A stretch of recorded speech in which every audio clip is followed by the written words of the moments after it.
2 Feet in the Paint playoff edition, and thanks for joining us as always. The politician and the poet, James and Garen, back at it again for another episode, but with the playoff edition. Yeah, so the first matchup we're going to preview is Centre of Excellence taking on the Newcastle Falcons. Garen, of course, last time they met, it was all COE, 112-83, and popping off in that game, Ben Henshaw, 19 points, John Furphy, 19 as well. In fact, almost all their starters were in double figures with Bowen Beattie, Alex Tui as well. And Newcastle Falcons, an uncharacteristic game. A lot of their players not quite up to the standard that we expect. Ryan Beastie obviously chipped in 12. Anthony Gaines, as always, 18 points. Yeah. And then you got Reid Nottage off the bench providing 16. One of the slowest paced teams in the league. We always mention that. But yeah. let's see how they fare up against... Yeah, against the COE, because they're one of the fastest paced teams in the league as well. Of course, got those young legs. Fast versus slow, the hare versus the tortoise. What do we have? Yeah, so it's going to be very traditional basketball, taking on that kind of modern-day basketball. Of course, the Cherry and Beastie. Of course, we know Miles Cherry in the post-game is incredible. Those little baby jump hooks, which highlights package coming soon. Sorry, Jacob Doricott, we haven't made the jump hooks package yet, but we'll get around to it.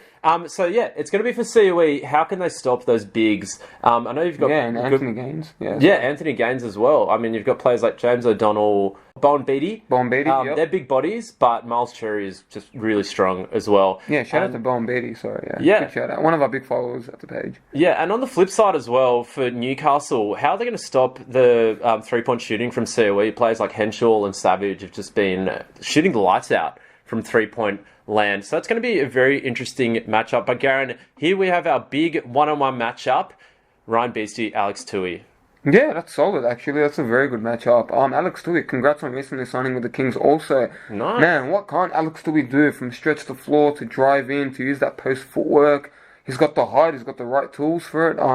Just a great athlete all around. It's going to be a huge task, James. Wow. Yeah, and for me, though, the X-Factor player is going to be the wings for the Newcastle Falcons. Anthony Gaines. And what a pickup he's been. He's just gained some more addition to this Newcastle Falcons team. Yeah, and you gained some good knowledge of him, talking to him post-game after the matchup with the Bears. So let's check that out, Garen, and see how it's fitting in the Newcastle system. Energy and culture being like here in Newcastle this season. It's been great. With my team especially, got a warm welcome. Getting introduced to the system, to the guys, getting familiar with the coaches, the plays and everything. And just enjoying as much of Australia as I can.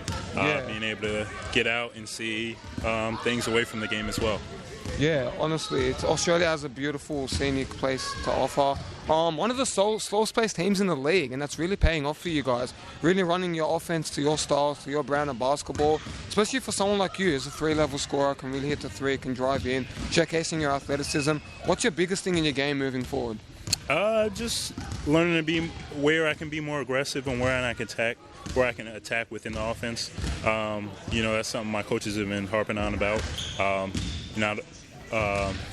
Making the right play, but also being aggressive and contributing to our offense. Yeah. And the next elimination final, which, dare I say, might be the spiciest, just considering the game that they had earlier this year. North Bears taking on the Sutherland Sharks. Of course, we're going to be commentating that one, so make sure you tune in. KO Game of the Week, KO Freebies. So that's really good news. We finally get another KO Freebie game, so check that out. Dynamic cameras and all. But Garen, last time they met, nail biter, 2 points in it. Sharks 76, Bears 78. Of course, it was that huge run led by Robbie Moore with that clutch three-pointer that really made the Bears pull away. But at one point in that game, they had about like a 20-point lead. Thanks to some bang-bang threes from Golding. Lewis Holey had a great game too. Their bench play was great too. When Lucas Morgan and Goodrich combined for 22 off the bench. Wow. That's pretty solid too.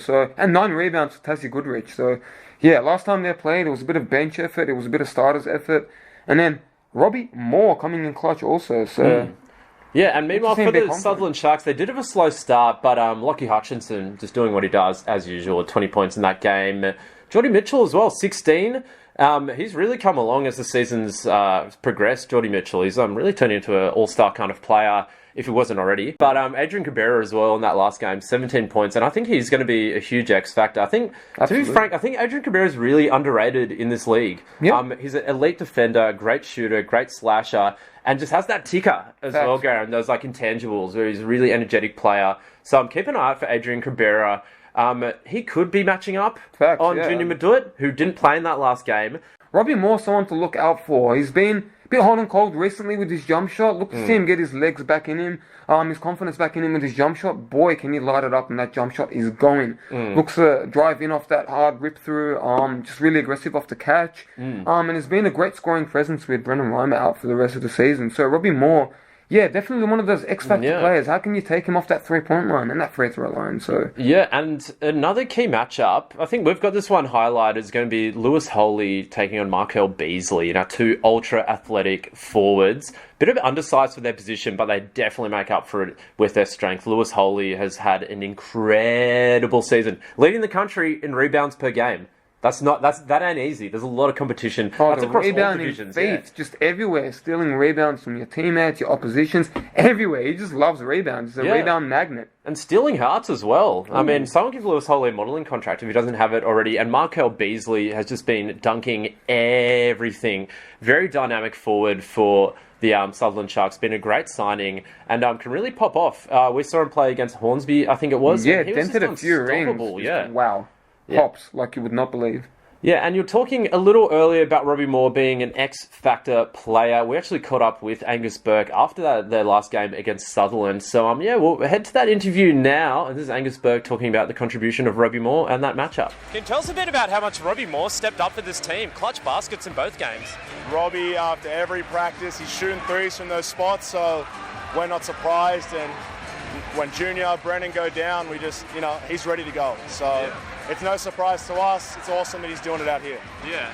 And leading up to this game, what were you stressing throughout the week? What was a big focus for you? This week, it was the excuse is always going to be there for you, but the opportunity won't. So those guys that may have not played that much or scored that much, this is your time. Yeah. We've got two massive players out. Have a crack, see what happens, and it was pretty fun tonight. And the next matchup we have is going to be a great one. The Inner West Bulls taking on the Maitland Mustangs. Last time they met, Garen, really close game and a lot of great performances all round. Bulls ended up on top in that one, away at Maitland, which is a really hard place to win. 97 to 91. Wow. In that game, Blake Morrow went absolutely crazy. Crazy. Wow. And what Blake Morrow can do, stretch the floor, can drive it in, can look for his teammates. Yeah, he also had 9 assists that game, so unselfish on all levels. Blake Morrow can do everything. Yeah, and Higgins Stitcher also stepped up big time in that game, 20 points. Chris Bryant as well, 22 points. Goran Veg got the start in that game, which is nice. He did. Love to see that. He did. And meanwhile, for the Mustangs that game, no slouch of performance from Will Cranston-Lone as well.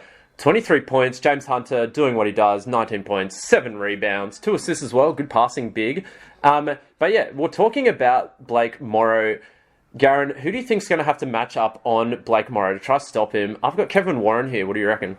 Most likely going to be Kevin Warren. Look to see Maitland throw different bodies at him. Yeah, change it up a little bit. They have a very smart coach, and you can check that interview later with James, but Luke Boyle was very smart, always knows how to change up the defensive matchups, last minute, scouting and whatnot. So, you're right with probably Warren being the primary key defender. Yeah, we'll see about that. But, of course, it's almost impossible to stop Blake Morrow. He's a smooth operator. And, of course, looking into the front court, the battle of the bigs. Ooh. James Hunter and Chris Bryant, Matt Gray, Alexander Higgins-Titcher. Man, this is going to be an old-school kind of game. But I like a battle of the bigs. Yeah.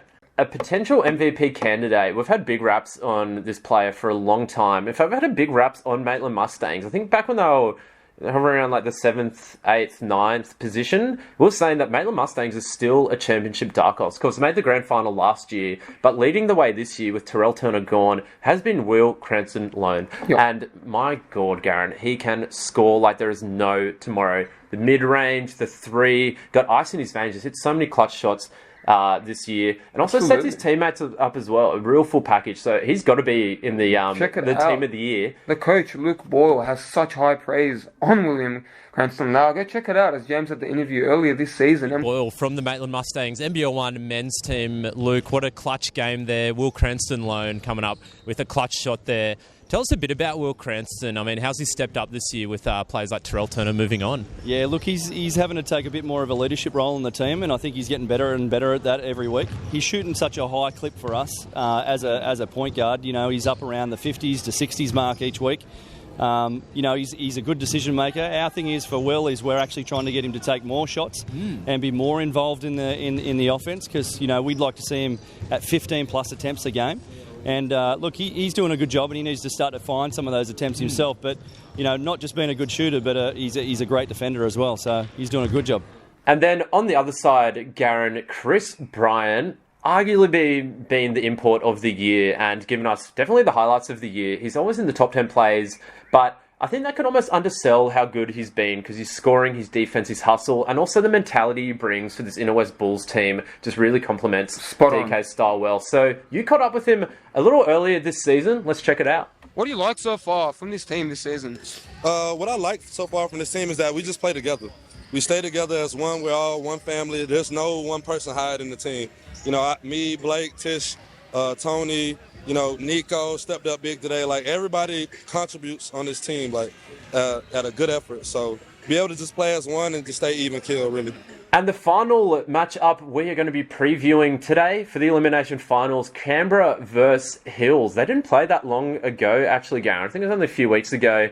And the Gunners coming out on top, 88-65. It was an interesting game, though. Sean Montague actually got injured kind of really early in the game. So maybe a bit short-handed by Hills there. And they hung around for about 3 quarters, but then in the fourth quarter, Canberra just put on an absolute blitz led by James Toohey, 18 points. Dale Feig as well. Yeah, he's back and healthy and dominating. And Dale Feig with 15, 6, and 6. Glenn Morrison, GM Motorworks, 13 and 7. So uncharacteristic for him to score that little but still get a win. It just shows you how balanced and how well balanced they played. And then for Hills, who we have, James? Yeah, it was a bit of an interesting performance. Ben Kieran's, of course, stepping up, had 12 points. The Green Giant, Campbell Green, 15 points as well. So a lot of people saying that was a really good one of Campbell Green's best games, especially keeping Glenn Morrison at 13 points. That's really difficult. But then also scoring 15 points. Yeah, how did Carlton Drafts go on 11 points? Yeah, Charlton, you mean? Charlton, yeah, sorry. Charlton Athletic with 11 points. So he stepped up off the bench. But the big matchup of this game is going to be, how do they stop Glenn Morrison? Because he's not going to have a bad performance. He really steps up in the playoffs. I mean, he was finals MVP last year, led Canberra to the championship. It's safe to say, it's sort of like the Shaq and Kobe down in Canberra, where you got Toohey and Glenn Morrison. You got a really high motor scoring guard, and then you got a big that can just back down, score, rebound. They're a tough duo to go up against. Sorry, maybe Shaq and Kobe is not the best comparison. No, but championship pedigree as well. Maybe Tony Snell and Derrick Rose is a better comparison. I don't know. Eddie Chester shout out Tony Snell. But yeah, I think the big question for Hills this game is who's going to step up offensively, because they got plenty of weapons. Kieran's, Moss, even Paul Brotherson as well. I reckon you ride Brotho all the way till the end, because if Brotherson gets popping off from 3 and on that pick and pop game, pick and roll game with Ben Kieran's as well, that's going to open up a lot of options for Hills. Mossy as well. Man, he's been so good this season. Yeah, and smooth as well. Man, I wish I could play like him. He just really gets downhill well, in good control of his body, and has that nice, smooth release. And his teammates have such high praise for him also. So yeah, but the X-Factor players, we're talking about Moss, as you were saying a little earlier, for the Canberra Gunners, Toohey, if James Toohey gets going from the 3-point line, it's over, ladies and gentlemen. It is over. Quick trigger. Very quick trigger, and hard to guard, because we saw him play against our Norths, and we saw it firsthand, and it's just quick trigger, hard to guard, got to close out. Sean Montague, the import for Hills, he's been another revelation. They've got such a good starting 5, this Hills team. So Sean Montague, you actually caught up with him earlier this season just to find out how he's been adjusting to basketball in Australia. Out of New York, what's the difference like playing your style of basketball, the American system, versus here down under in Australia? If I were to say, I'd say the game is... Back at home, we play a little faster, so I still had to adjust to the foul calling and stuff like that, but I was able to help my team win today with the way I play, and we came out with the win with a tough North team over there, so I did what I could, and we came out with the win today. Oh, that is our wrap of our preview, not our Bon Polo wraps. We will be getting Bon Polo after this. Yeah, go visit Bon Polo. You now get a 10% discount if you are wearing North's gear. Yeah, or if you're wearing anyone's gear as well. So I guess Hills fans, Canberra fans, Maitland fans, if you're down there and you visit Bon Polo, yeah, you get 10% off and you get an extra baklava with any baklava order. Oh, nice. Well, we call it baklava, but Aussies call it baklava. So yeah, with any baklava order, you get a spare baklava. Yeah. Who doesn't love a spare baklava? Yeah, and that is a sweet wrap, Garen, for our preview show. Of course, stay tuned. We'll be doing the women's as well. But what a weekend of finals we have. Win or go home, NBL1 East. Enjoy your weekend, NBL1 East fans.